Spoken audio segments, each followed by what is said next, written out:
We are Irish Side of the Moon. Freedom of information, personal empowerment. The Irish Side of the Moon. I still have a dream. There are many sources of energy available. Everything is energy.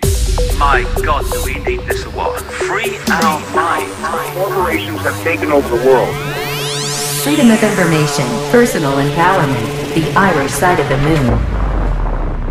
Hello, you're very welcome once again, very sincerely, to the Irish Side of the Moon. This is Michael at the microphone, Michael Leddy here once again. This is show number 87. Interview 86, if you want to check out our archive, irishsideofthemoon.blogspot.com, was with Greg Corbon, the author of Beyond Reason. And before that, number 85 was the interview with Rico Paganini, author of The Giza Legacy. Since that was recorded, since that went out, the second part of that trilogy has arrived with Shane, and should be passed on to me very soon. Looking forward to reading that. At some stage, I'm sure we'll try and get Rico back on the show. Very fortunate. These guests sending on their material, giving us each members of the team a chance to read this stuff, talk to them. Very, very fortunate, very, very fortunate to be doing this, and hope that you are getting something from it. We intend to ask everybody the sort of questions that will benefit the listener most, finding out about the background of the person so you can evaluate where they've come from, finding out their message so you can get to get the encapsulation of what it's all about.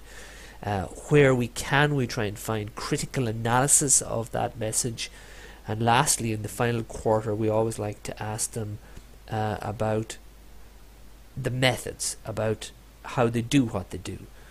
So we're kind of asking them why they do what they do, what it is they do, what others think of what they do, and then how you at home listening can do what they do. It's a very flippant way of explaining it, but that's kind of the structure that we have. And we hope that it's a benefit. Please let us know if that's getting across to you. Michael at the Irish Side of the Moon, Shane at the Irish Side of the Moon are the most easy ways to access us. As well, of course, is on Facebook. I'll be giving that out at the end. You can get us, I'll give it now, facebook.com Irish Side of the Moon. Okay, enough about the past. You are now listening to Irish Side of the Moon 87. For most of us, difficult people are the bane of our existence. They annoy us. They throw us off balance. They test our patience, and to one degree or another, they provoke reactions that are decidedly unhealthy. Lisette Larkins realised the positive aspect of dealing with difficult people when she was providing care for an Alzheimer's patient. Larkins began a personal journey of exploration that ultimately led to spiritual awakening. Difficult people mirror our own dysfunctional mental states and provide us with wonderful opportunities to understand ourselves, heal ourselves, and learn to live in the moment. In her book, Difficult People, A Gateway to Enlightenment, Lisette Larkins shares her journey and guides readers in reaching, quote, a chronic state of well-being. Lisette Larkins graciously made time to speak with us on Thanksgiving, and of course the fates rewarded us by causing the phone line to collapse about 2 or 3 minutes into the conversation. But we both took it in our stride, and with smiles on our faces we started again from scratch. So listen now to this Irish Side of the Moon interview with Lisette Larkins. And I'm on the line right now with Lisette Larkins. Lisette, hello again. We've had some technical issues, so hello again and welcome to the Irish Side of the Moon. It's kind of like life. Yes, it is. It's very appropriate given the subject matter of the book that some things would kind of throw us off kilter a bit. We just have to be in the moment and we'll be fine. The book that I refer to, it's Difficult People, A Gateway to Enlightenment. And a very, very interesting piece of work it is, Lisette. I'm looking forward to talking to you today about it. But before we dive right in, we always get a little bit of background, a little bit of before they did this information on our guests. So it's correct to say that you, in the book, you're a caregiver. You're dealing with a lady who has Alzheimer's, but it's correct to say that you had no prior experience or training in this in the early part of your own life, that you were on a completely different path. And we must get you back sometime, because I know you've had a very interesting path before even the events of this book came upon you. But yes, you had no background in caregiving. Tell me a little bit about the early part of your formative years. What sort of things were you interested in?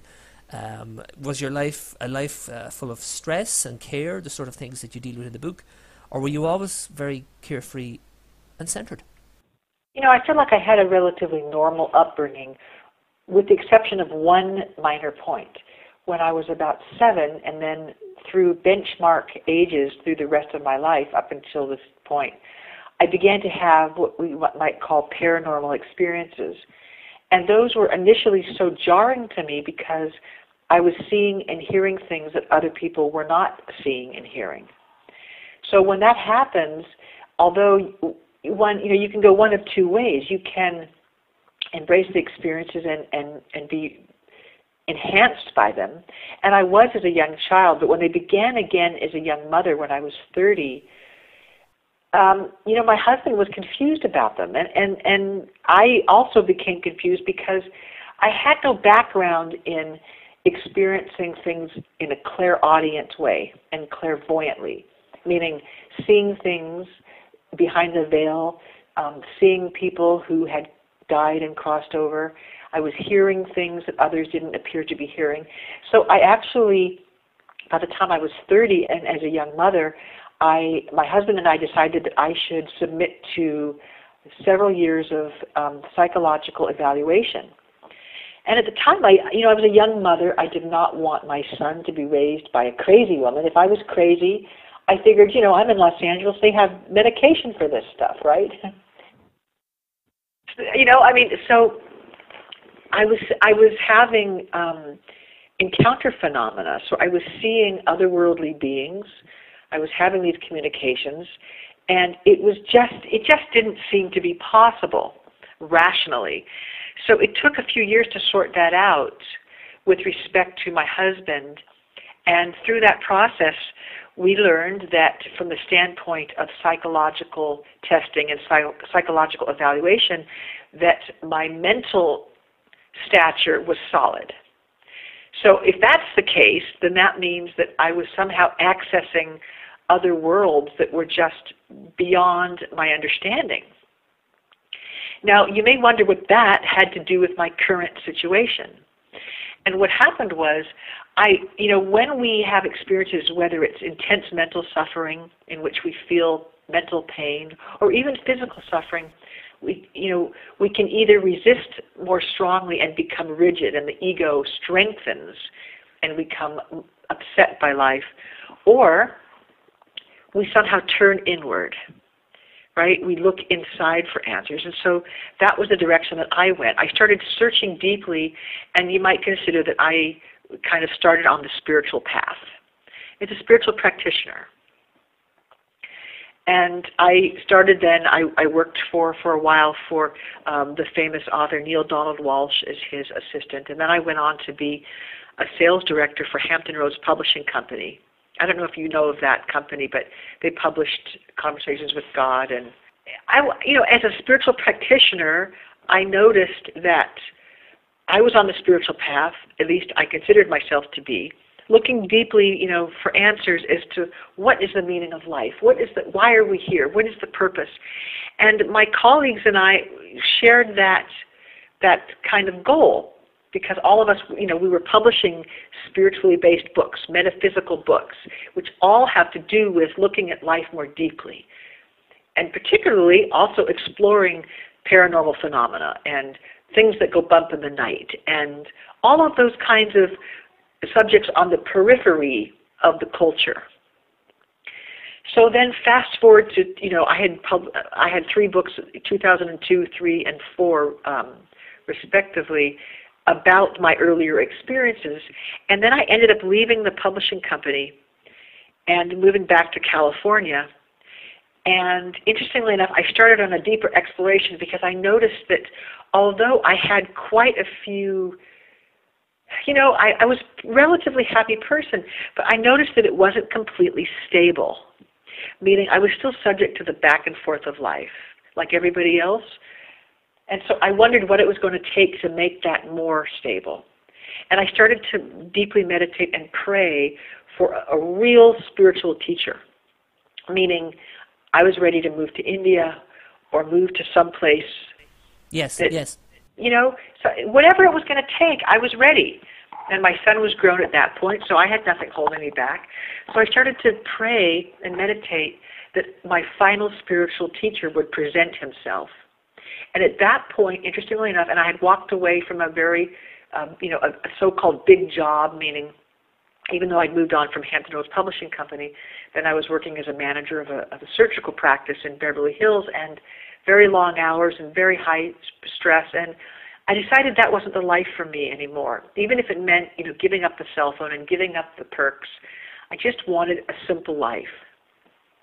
And at that time, this position came to me, which was caring for this woman who was suffering from the mid-stage of Alzheimer's. And how did that come onto your radar? Because that's just completely out of left field. Yeah, and you know what? It's interesting. That's when when we really that the old saying, when the student is ready, right? The teacher will appear. Yeah, I've heard it. Yeah. Right. I really was looking for my teacher, and how that looked logistically was that I was looking for a position in administration close to my home. So I was looking on Craigslist. And then up came, I don't know if you have that in your country. Well, I know what it is. We have similar. Yeah, we have loads of them. Yeah. It's online classified ads. And so up came a position for some kind of administrative job working very close to my home. It didn't say anything about, I don't think it did, maybe it did, but it didn't say much about Alzheimer's. It just said, administrative position helping out. And so I came to interview for the patient's husband to help him. And soon after that, she worsened considerably. So I kind of transitioned from doing a lot of bookkeeping in the house to helping him run the household to becoming more of her full-time caregiver.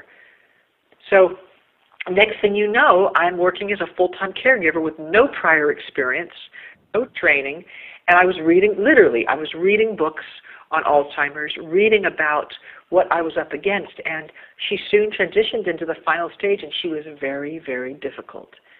Yes, yeah. Well, but it's amazing. I find that there's so many parts of the book, so many parts of your story that really leap out, and that choice.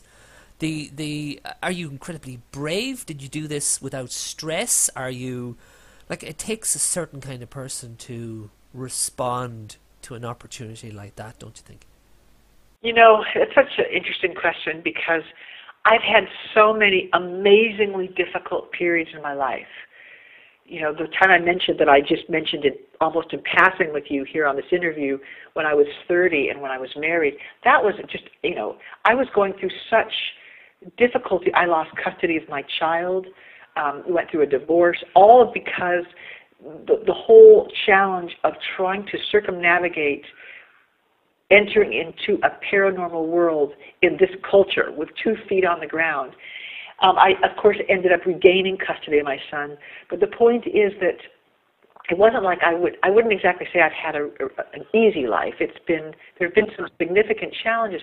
And so what I found out is those crises always provided an opportunity. And as that opportunity came, I had already recognized, it's kind of like, that when the sun comes up, it brings more light in the day, even if it's a cloudy or foggy day. And the same thing is true as a crisis comes around the corner. And in this case, as I accepted the position and thought, oh my gosh, what have I gotten myself into? There is this inner knowing that says there's an opportunity here. What is the universe bringing me? So you took the leap. You said, right, this is the opportunity.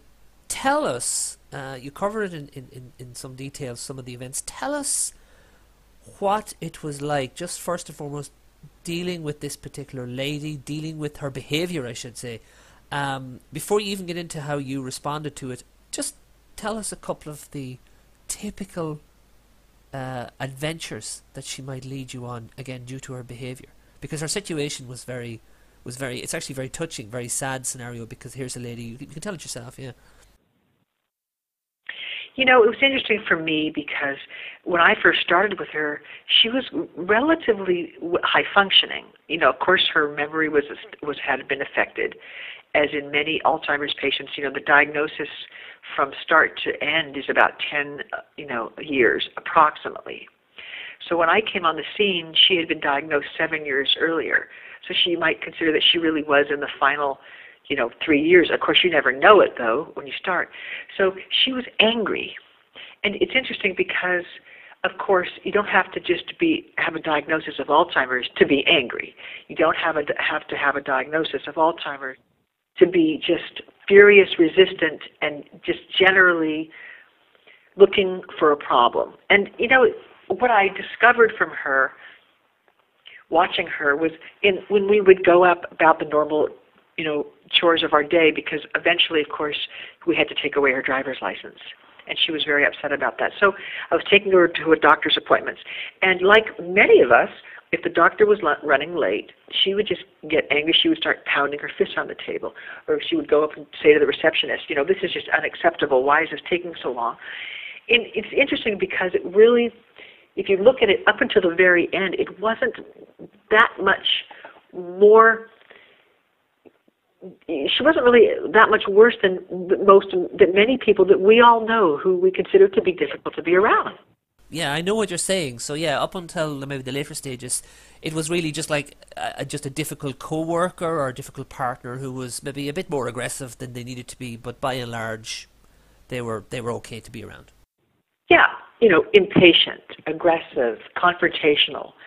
And it took me a while to recognize it for what it is, and we'll talk about that. As far as what really is that we see in somebody who we call difficult, meaning they're, no matter what, they seem to always find the problem. Even when there doesn't seem to be anything wrong, they'll identify something wrong. So yeah, there's no real cause for the dissatisfaction, but yet they'll still have that same temper, and they'll still bring that into the environment. Right. And to me, that was, it didn't start out as fascinating, observing it. It started out as distressing, because even though I was good at coping with her, it got so difficult that I realized that I had to dig deeper than I had ever dug before, meaning within myself. And so as I started to internally object to her, saying, this is crazy, how can a person be so chronically angry? I started to notice the same mechanism alive within myself, meaning it's the way that aspect of the analytical mind works in all of us, not just in the Alzheimer's patient. And so this is where I really started to learn about what is undergirding unhappiness. And you have a phrase or a recurring theme, as you say, that it's reacting to what is, and like raging against what is evident, but yet getting enraged by it or responding to it in an emotional way. Yes. So it doesn't mean that we have to stay with abusive partners, or we have to live with people who are not capable of conducting themselves in a way that we find to be somebody that we want to spend our life with, or to be with, or to be, married to. It doesn't mean that we cannot make choices. That's one of the big confusion. It seems that, people say, oh, well, then you should not have, you're fine with everything, so just do whatever, do anything. It's not about not being able to make choices and having preferences. It's about making those choices without falling apart. It's about saying, no, I'm going to live my life in this way, and then finding people who are capable of that kind of the same choices, and calmly making choices. So it's about not reacting and responding and falling apart about it, because of course there's a big difference between being upset that somebody won't do what you want them to do, or being angry that they're behaving in a certain way, whether or not we're married to an alcoholic, or we're living with somebody who's abusive, or we're working, or our employer or our coworkers are abusive. It's about making choices calmly. So the most potent situation is if you find yourself in a work environment or a family situation in which there's no way out, and you almost kind of say, wait a minute, it's like a prison. There's no escape mechanism here for whatever reason. Those are the really powerful opportunities to grow. Because when the universe has conspired to put us in a situation in which we're boxed in, there's a reason to be in that box. And that's where the spiritual practice begins. It doesn't mean that one will never be able to walk out of the box. It just means at that moment there is inner work to do, and when the challenge is met, then we find magically that the doorway is opened for us. Is opened. Okay, so let's bring it back down again. So you're in this position, you've accepted this post, and you find yourself in a stressful situation. You're dealing with this lady who is a little bit more extreme in her reactions to things, and it can be stressful. And there's two things at play. First of all, identifying what is the cause of her dissatisfaction, and secondly, recognizing in yourself your response to that, which would be an emotional stress-laden response, and then working on that to alleviate. And these are the kind of the two tracks really that a good chunk of the book covers, because you go down both of those paths at great length. You talk about what's the root cause going on here in the behavior of these people, and by these people I mean all of us, because you do make the point that we all exhibit this behavior. And the second portion is you talk about how we cope, how we respond, how we mend. Talk to me a little bit about how those realizations dawned on you. Yes, I personally, having been a so-called spiritual practitioner for decades, and having worked in businesses that are, the stated goal is to, publish spiritual and metaphysical material. So meaning I've spent a lot of time with people who say that they are on the spiritual path without first recognizing the nature of the beast, meaning what we are all up against. Without really understanding that, I really don't feel that spiritual practice has a prayer to make any big difference. And I say that with all honesty, because by the time I left Hampton Roads Publishing Company as a spiritual practitioner myself, I had to look in the mirror and say, you know what? I don't think I've made any real gains in whatever it was, 10 or 15 years. I think I'm pretty much the same, and everybody around me seems to be pretty much the same too. So without recognizing really what we're up against, I don't think any huge or deep lasting changes can be made. And what we are up against is that aspect of the analytical mind that needs to feed on problems. Meaning, as through eons of evolution, human beings have had, of course, benefited by that portion of the analytical mind which keeps us safe. It had a role, but now through eons of evolution, it has outgrown its role. And whereas once it was supposed to be, for reasons of biological evolution, it was supposed to have been a tool that we pick up to use to solve problems and to put creative expression into form and to keep us safe. So imagine, if you will, if we kind of hire a housekeeper who's supposed to come in and help us to keep the house clean.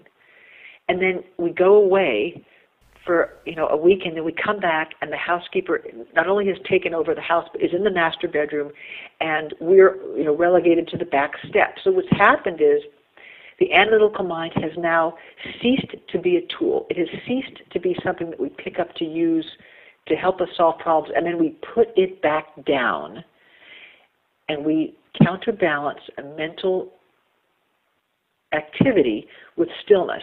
Now it's noisy all the time, and it's tantamount to having the servant take over the household.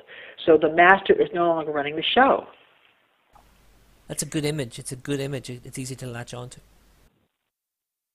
And, it's so insidious, and it's so cunning and devious that we have not recognized it for what it is. Now, the aspect of the analytical mind, the more potently devious aspect, that's the ego. And most of us think we know what the ego is, that, it makes us feel good about ourselves and it gives us our sense of identity. But the problem is that ego is just completely taken over our thinking. So whereas the ego now is constantly looking for ways to uphold its moral superiority over everybody and everything. And how does it do that? It does that by finding a problem. It does it by finding fault. So when we see ourselves and another constantly looking, dissecting something, finding a problem, it's now active, it's come out from the dormant state, and there's patterns. So that aspect of the ego needs to feed. Everybody's different. It could be once a week, twice a week, once a month. For women, you might recognize that with the onset of the menstrual cycle. It seems to be an indelicate topic, but most women struggle with that. And there's this sense of fury. There's an inner fury, almost like a fire, that just feels irritable. Sometimes people call it being overly sensitive. We'll know that we recognize it in men when they have men drink a few too many drinks, and all of a sudden there's that kind of attitude, that angry attitude. It's the same thing. It's just now brought out by substance. But the point is that we all have that, and it comes out to feed in predictable patterns. And then when it's fed, meaning when it has stirred up enough drama by being upset and by calling somebody out and by feeling morally superior and by so-called fixing something that needs to be fixed, after it's caused enough problems, it's well fed and it goes back into the dormant state until the next time. And that cycle, is pretty much repeated throughout an entire lifetime.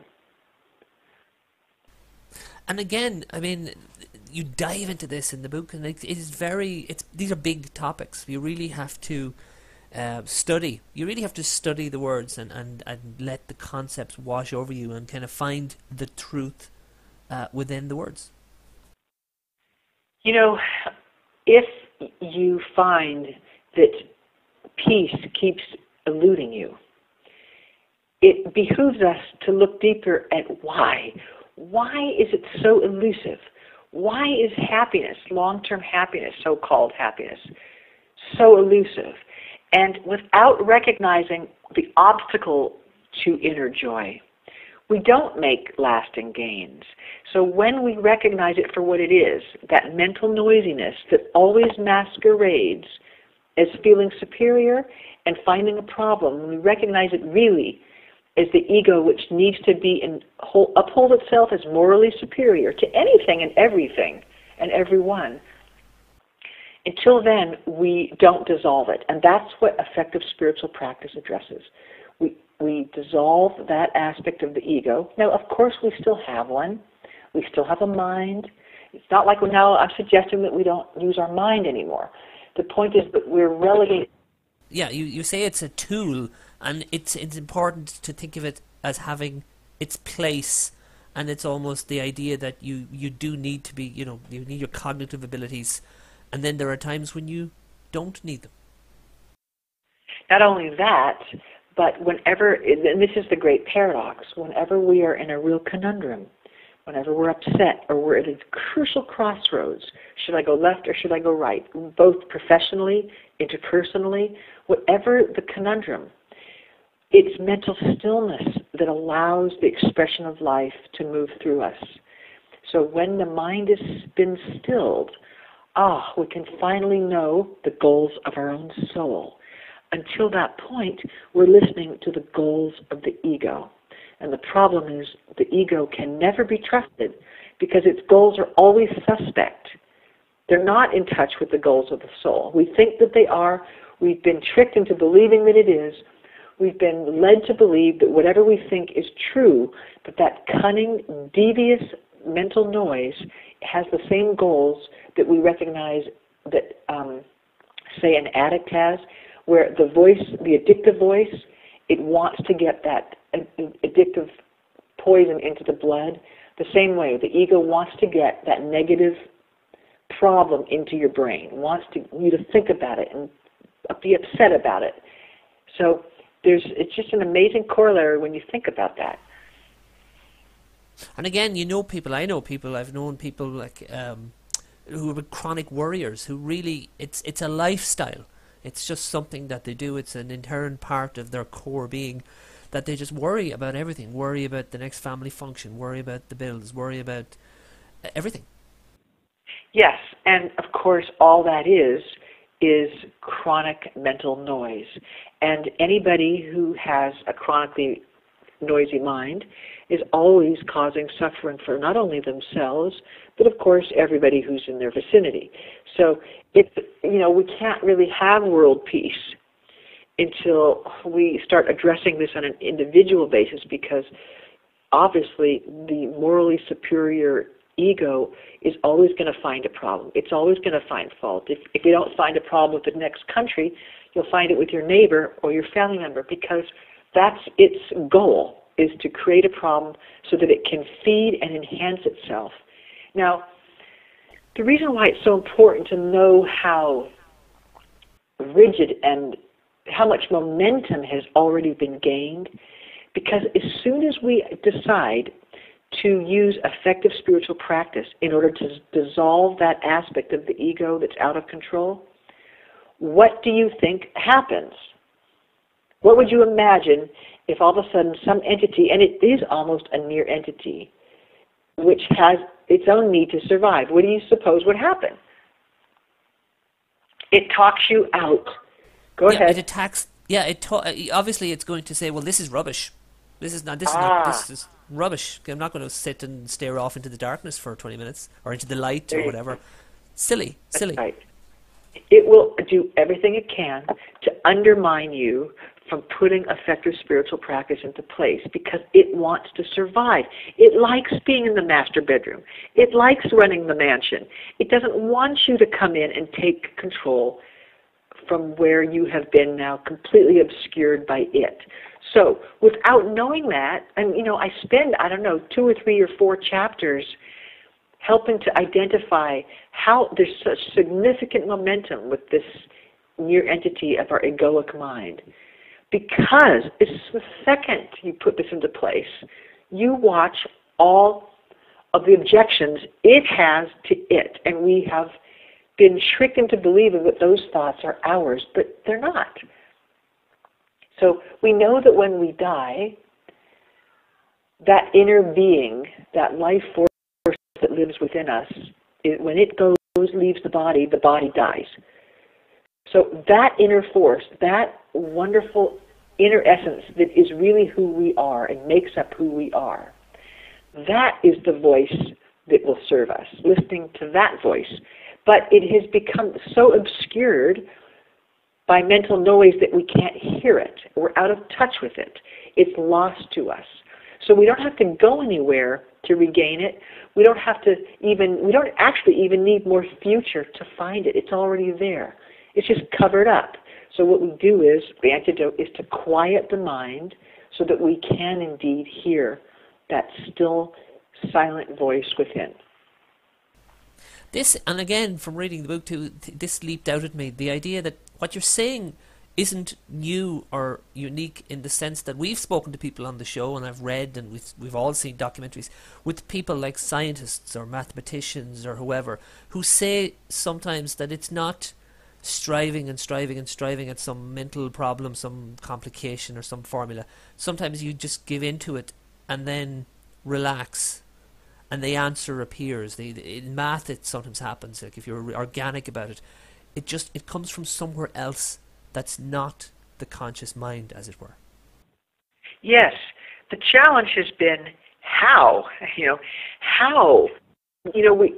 People try it through meditation and they say, I can do 10 minutes, and that's the challenge, is that many of us on the spiritual path can find the inner peace in the morning meditation or in the morning yoga class.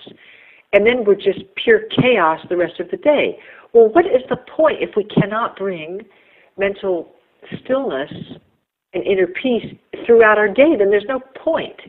And particularly when this goes on for 5 and 10 and 20 years where, we have a great yoga class, but at work and with our families, we're a mess. So it really is time to bring these practices into our waking, difficult moments with our difficult people, and to start to really dissolve that part of ourselves that doesn't work.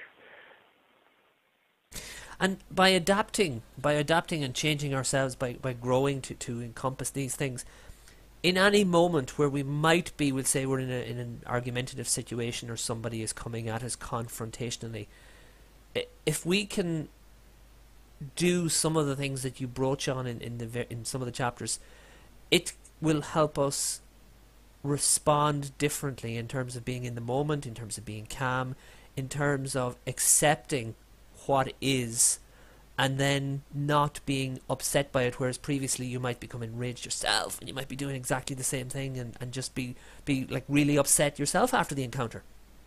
Yes, because in as much as we all have that egoic aspect within us, when somebody else's comes out to feed and they're negative or they're attacking us verbally, God forbid physically, but when they come out and they're having a dramatic reaction to something, ours becomes triggered and we join them. So that's the problem, is that no matter our intention, it's almost a contagious situation. As soon as another's ego is coming out to feed, it has a way, it unwittingly is desperate to pull our own out in order to do that egoic dance. So that's why, without being aware of that, we just keep responding and reacting to all of the egos around us, even though we're working on our own. So it's, there is that almost contagious quality to it, where despite our best intentions, our partner responds in anger and pulls us into drama. And it's interesting because when you start to get really good at the effective spiritual practice, which is what I had to do for my own sanity, I had to, because Jeanette, my patient's name was Jeanette. She kept trying to pull me in when she had nobody else to respond and react to. If she could not get a reaction out of any family member, and if I was all she had in the day, she would do anything and everything to get me to respond in an upset way, or just to be pulled into the drama. So I had to find... you couldn't keep doing that because it was just it would wear you out. That's right. And so that's why, I think they had 2 or 3 or 4, I don't know how many people before me, and which is why that job as caregiver to an Alzheimer's patient is a so-called high burnout job. I mean, there's some crazy statistic that says something like, I can't remember what the statistic is, but a really high percentage of spouse caregivers to Alzheimer's who are the primary caregiver supposedly die themselves within 3 years of their spouse's death because the stress is that intense. And why is that? It's because in the Alzheimer's patient, particularly in the mid to late stage, it's almost solid ego running the show. It's that analytical mind which is almost solid, and they start to lose that social personality where we kind of uphold an image to people that we don't know. They lose that, so that they're just like that all the time. And really, that's, we're looking in the mirror, folks, because that's that aspect of ourselves. In them, it just becomes, basically takes up residence and doesn't care anymore and won't go away. It does not go back into the dormant state much. It's there active and feeding, looking for a problem on which to react. And finding one or creating one to do that. We're about at the halfway stage here. We are talking with Lisette Larkins about her book Difficult People on the Irish Side of the Moon. We're going to take a short break. Stay with us and we'll be right back to continue this conversation. You're listening to The Irish Side of the Moon. You can hear our new episodes every Monday on radiomedia.org and irishsideofthemoon.blogspot.com. You can also download episodes from iTunes, Stitcher, and many other sites. You can follow us on Twitter, you can join our Facebook group, and if you're already in the group, don't forget to invite your friends. If you have any ideas for future guests on the show, send an email to shane@theirishsideofthemoon.ie. We are Irish Side of the Moon. Freedom of information, personal empowerment. Welcome back. You're listening to The Irish Side of the Moon, chatting with Lisette Larkins, author of Difficult People, A Gateway to Enlightenment. Lisette, you've been telling us your story. You had no background at all in caregiving. You had a very interesting life path up until this. And then, for various reasons, you took the challenge and you became the primary caregiver to a Alzheimer's patient, a lady who was having a difficult time and making life difficult for everyone around her. In the book, you detailed some of the adventures and misadventures that you were on, very stressful examples, many of them, so very stressful. And out of that, two things happened. You began to look at this lady and look at what made her behave the way she was. She's an example of difficult people. And then you recognized behavior patterns in her, yourself, and everybody to different degrees. That was one of the things that came out of it.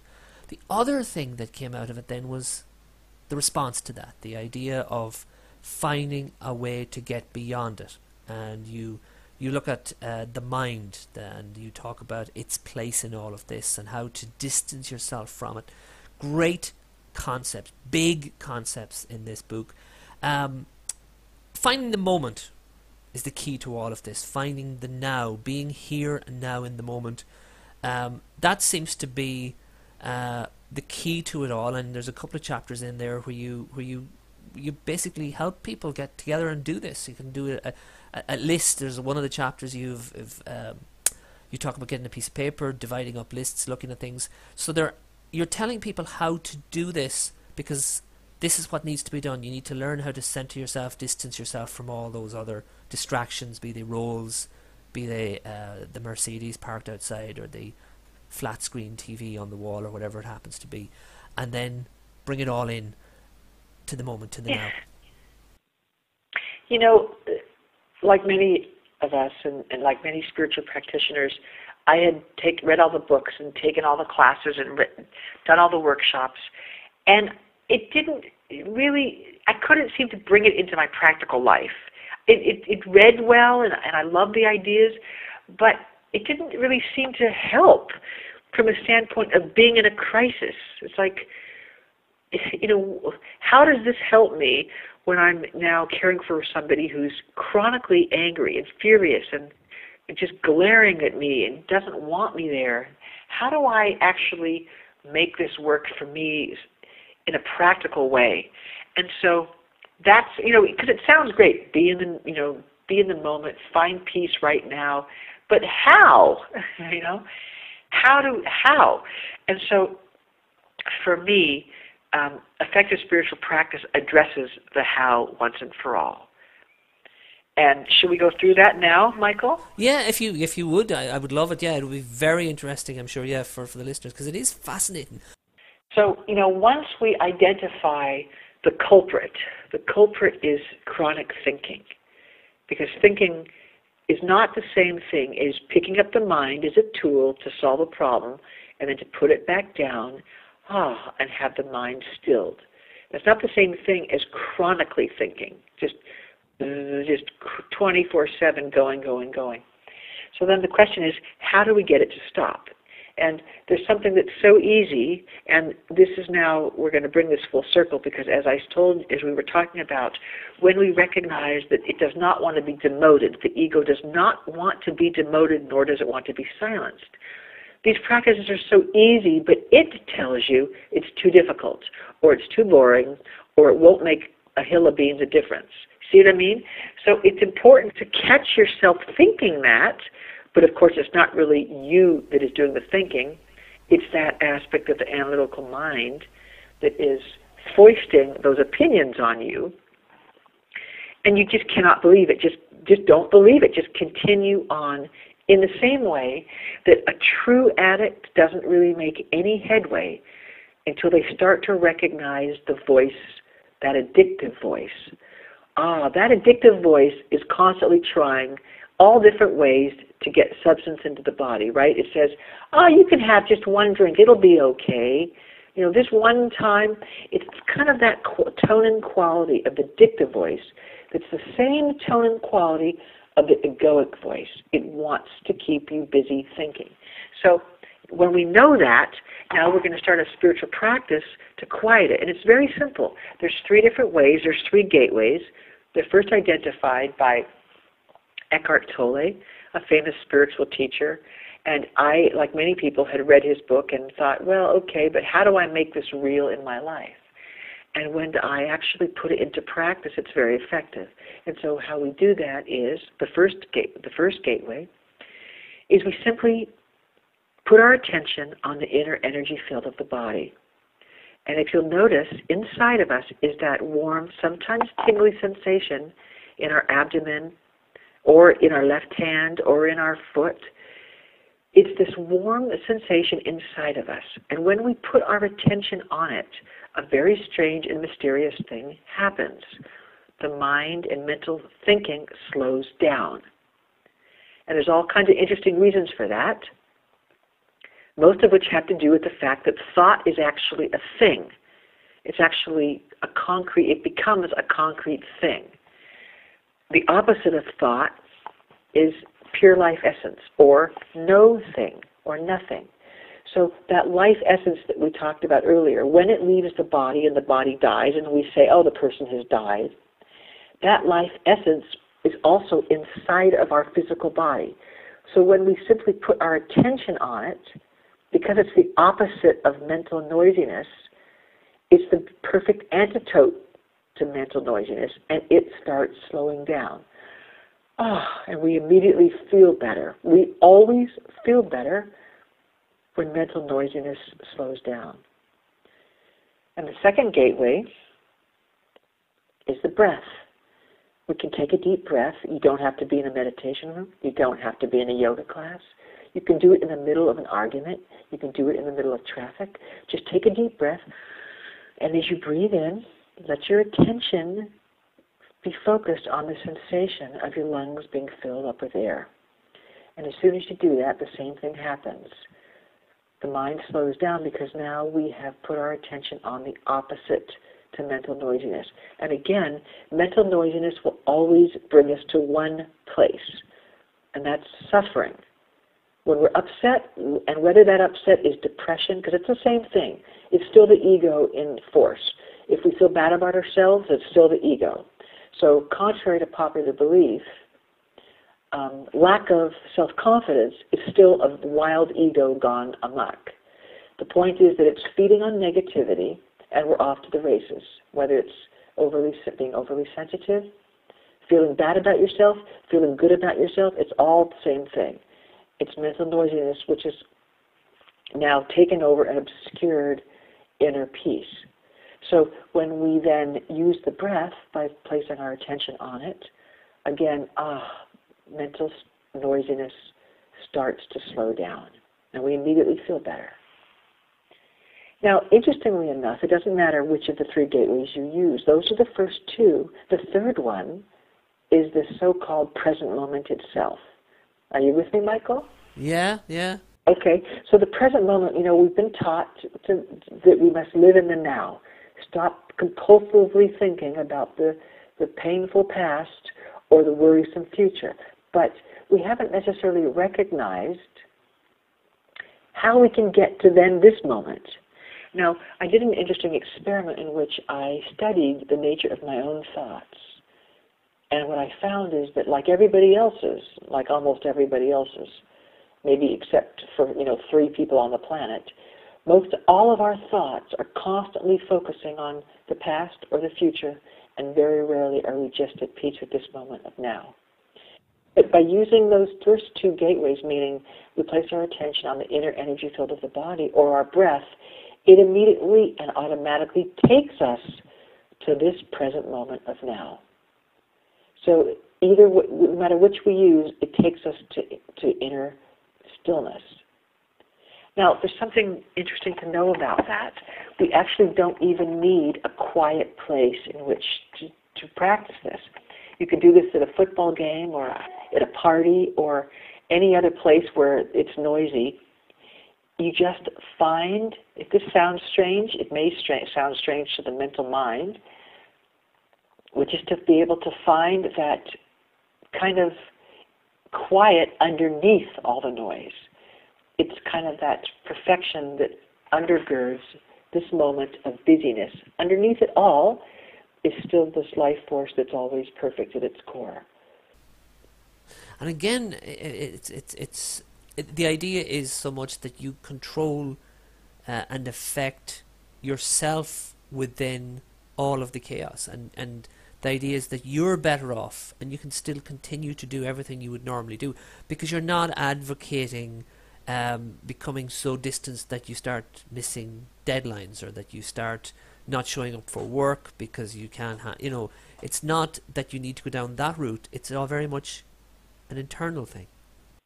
You know what? You raise such a good point because we have, through movies and romantic ideas about so-called spiritual practice, we've led to believe that somehow we have to isolate ourselves and take less responsibility and, move to an ashram, or at the very least, we certainly can't have a regular job with a busy family. And that paradigm is over. How many of us have the luxury, to leave our jobs and our families and go sit in a cave or go on vacation for 4 months? We just don't. Which means that paradigm is dead. We're not going to do that. We're probably not going to do that. So this means that we're actually, interestingly enough, when we quiet the mind, we become more effective. We become, and it makes sense because when the busy mind is not active, making a problem out of everything, everything becomes a meal for a problem. Then when inner stillness takes over, everything becomes so clear. So, interestingly enough, one is more capable, not less. It's one of those great paradoxes. We become more able to do more things than we ever were when our minds were busy and active and complaining. Isn't that one of those great life's ironies? Yeah, it is. It's very, very true.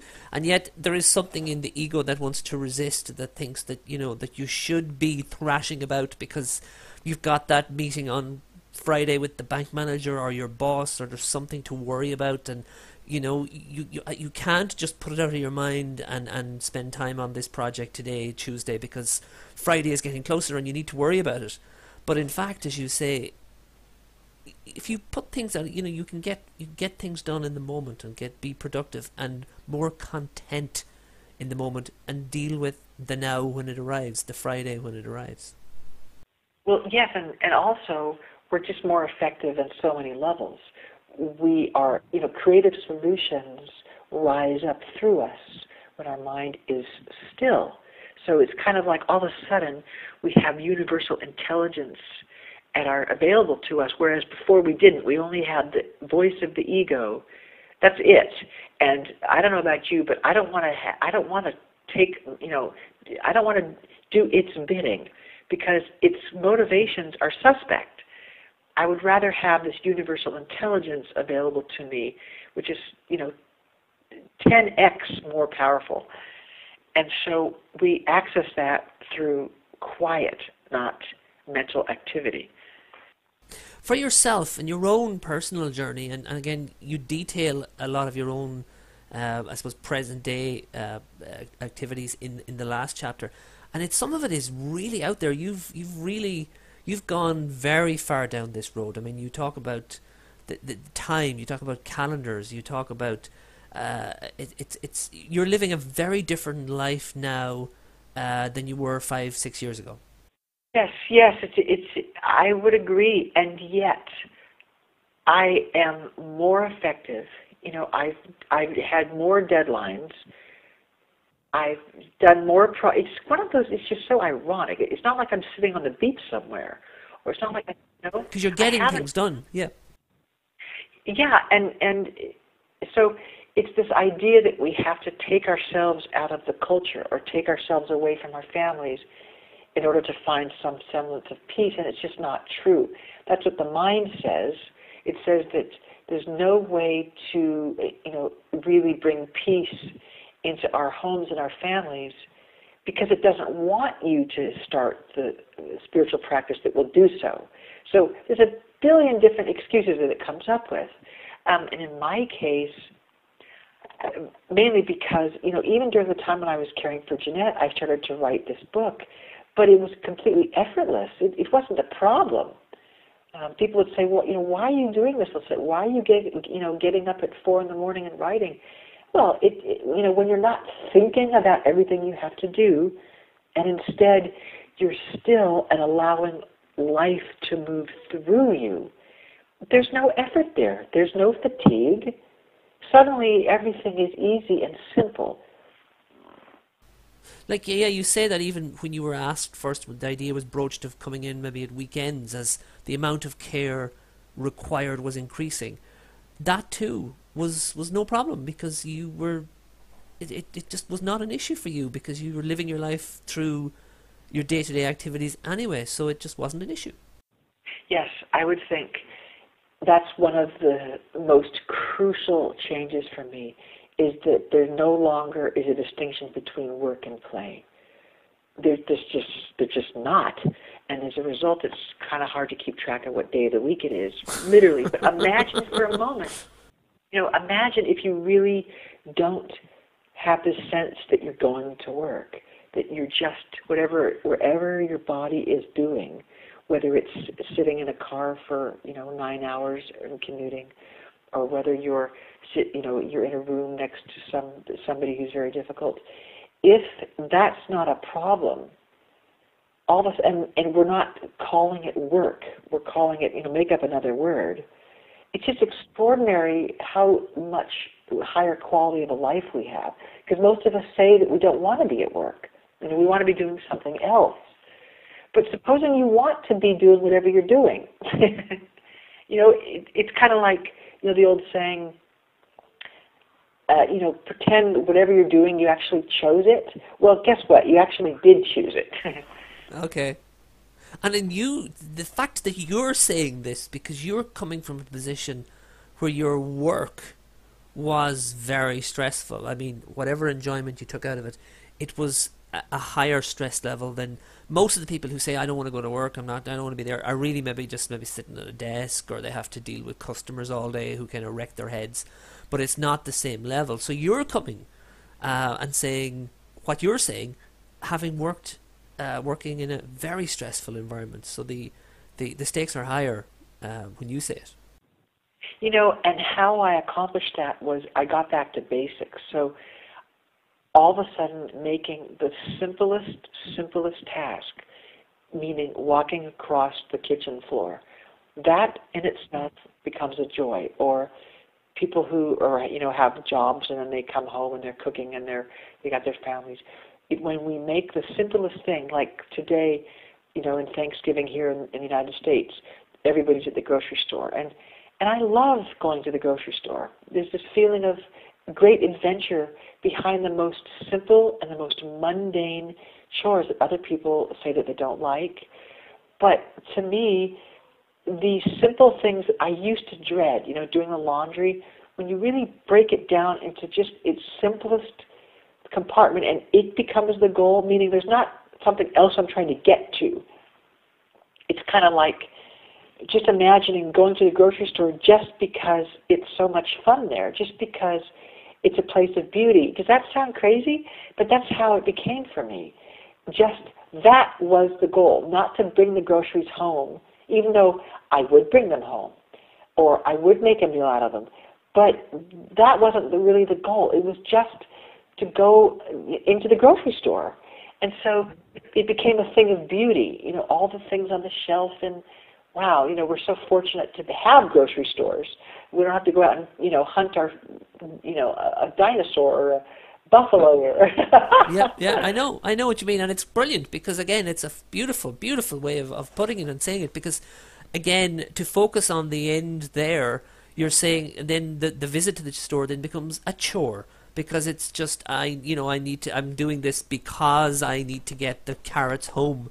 But to come at it from your perspective, it's all part of a journey, and you can find the enjoyment in each part of that journey, which is, I think, and that's remarkable. right, and that's remarkable. making the present moment a reality rather than just talking about it or offering it, to others. It's actually putting it into practical reality when we find this joy in driving the car. In the same way that a teenager did when they first got their driver's license. Just to drive down the road was such a joy. Yes. Okay, so the book, Difficult People. When somebody picks it up or when they get it from Amazon or whatever, okay, they're going to get the story of yourself and this particular lady. You'll get that story. You get your own observations, your philosophies with regard to her behavior, with regard to why people behave that way. And also, and very importantly, there are the how-to chapters, for want of a better phrase, the way that the person can make it real in their life. What else do you think a reader is going to get out of the book? What are your own goals with this book? What are people going to get out of it? What do you want people to get out of it? And what's next for you and this book? I gave up the role of author. I was in that trap, years ago when I had my first 3 books, and I recognized that having those roles is a trap because it keeps the mind kind of identified with something that we're not. So, however somebody, whatever, there's one thing about spiritual practice. Again, we kind of come full circle to what we were talking about in the very first few minutes. When the student is ready, the teacher will be there. And when we're really ready to quiet our mind, then we'll find a way to quiet it. And what's interesting is that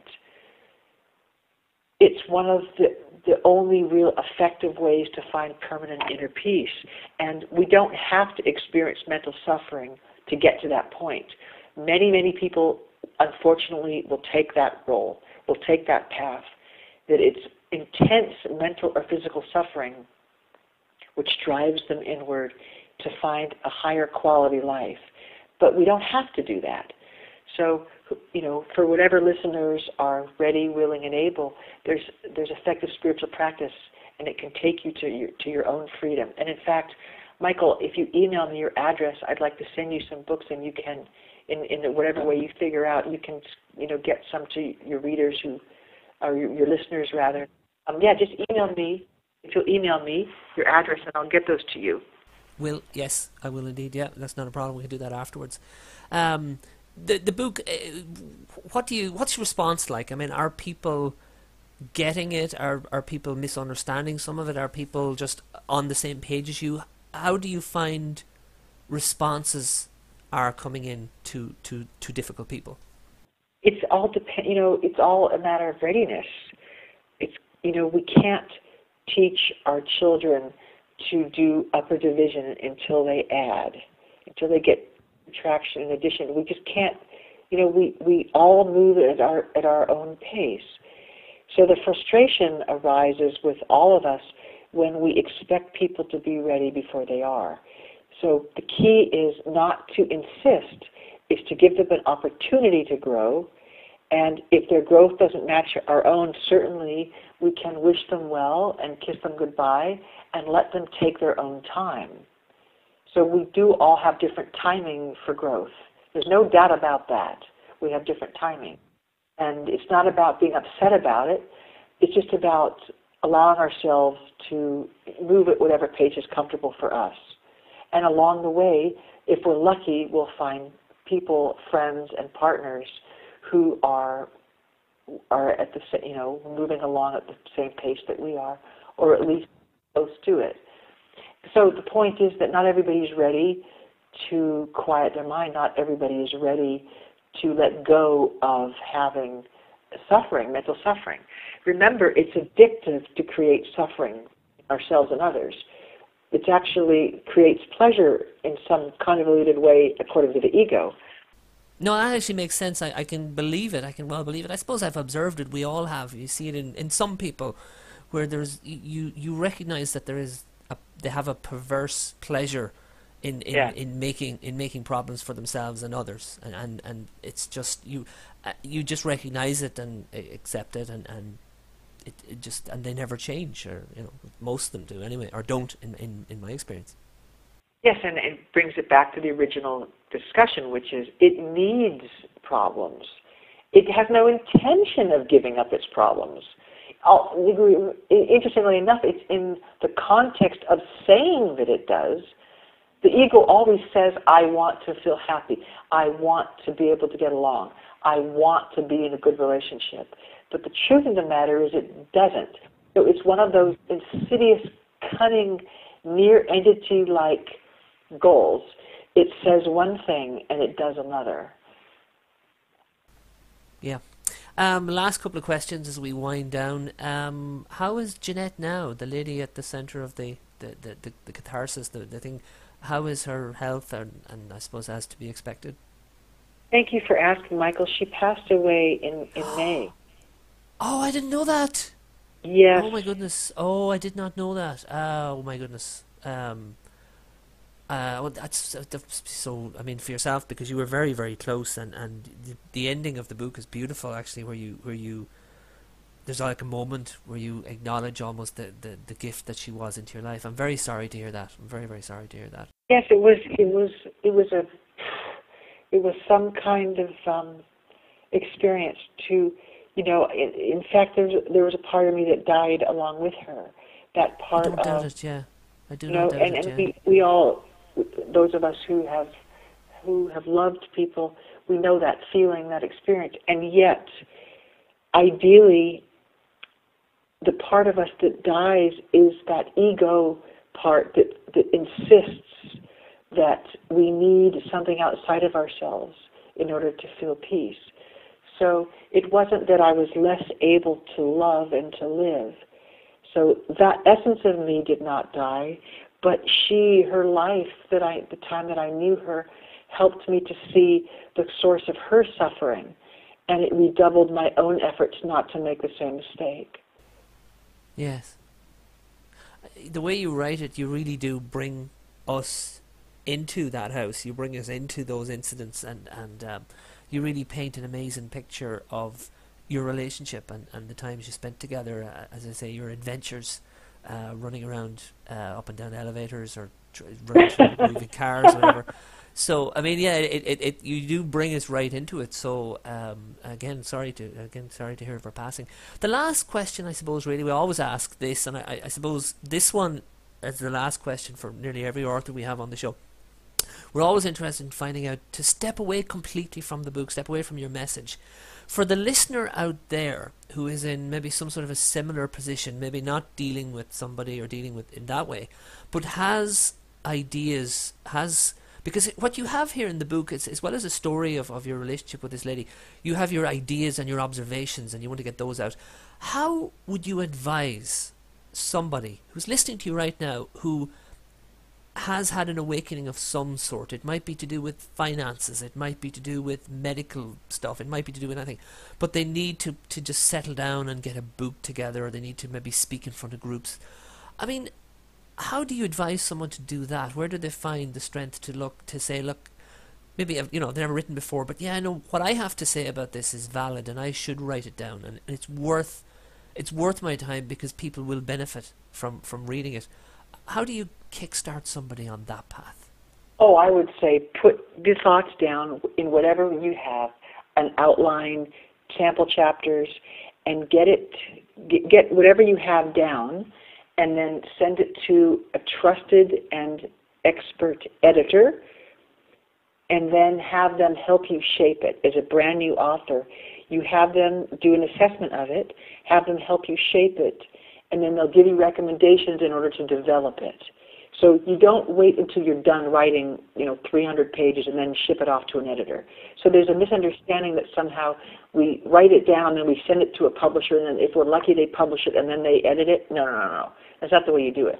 You get your thoughts down, put an outline together, sample chapters, or at least headings of chapters, and then you send that to an editor, not associated with the publishing house.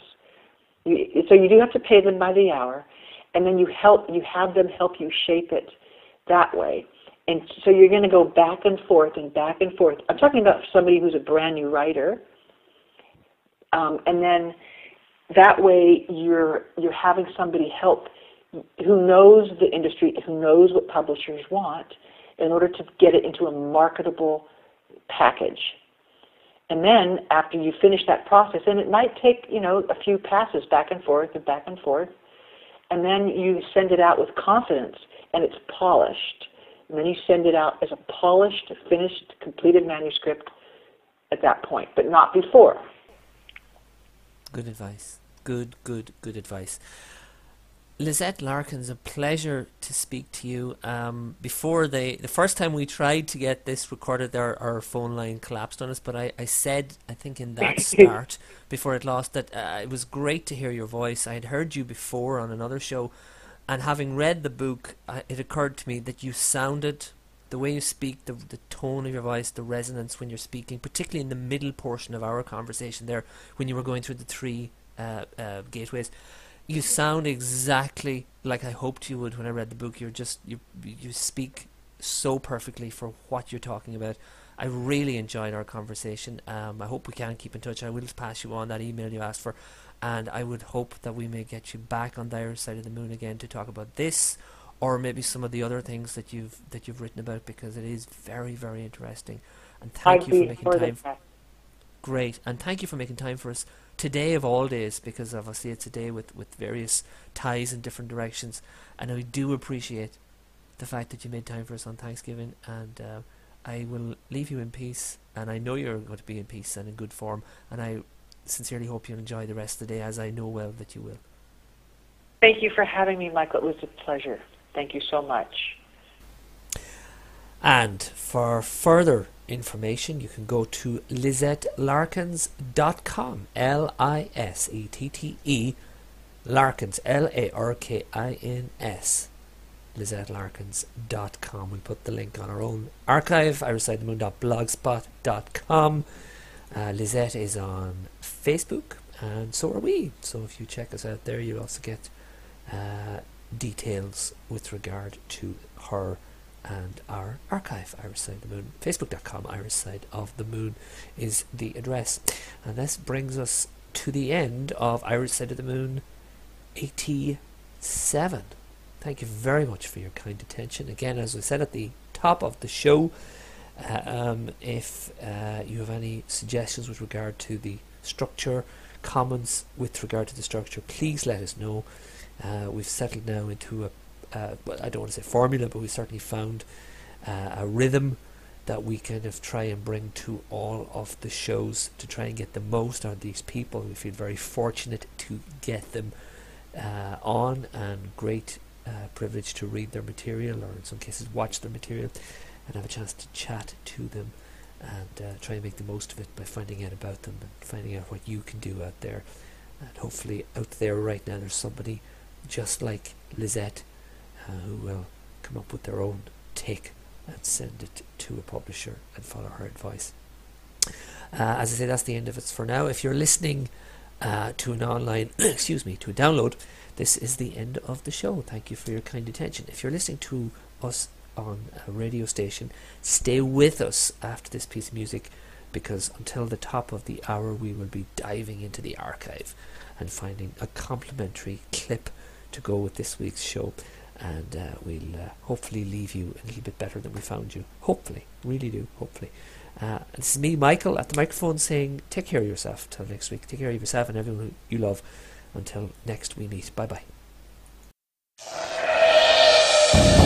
We are Irish Side of the Moon. Freedom of information. Personal empowerment. The Irish Side of the Moon. I still have a dream. This is just a ride. We can change it anytime we want. It's only a choice. No effort, no work, no job, no savings of money. A choice right now between fear and love.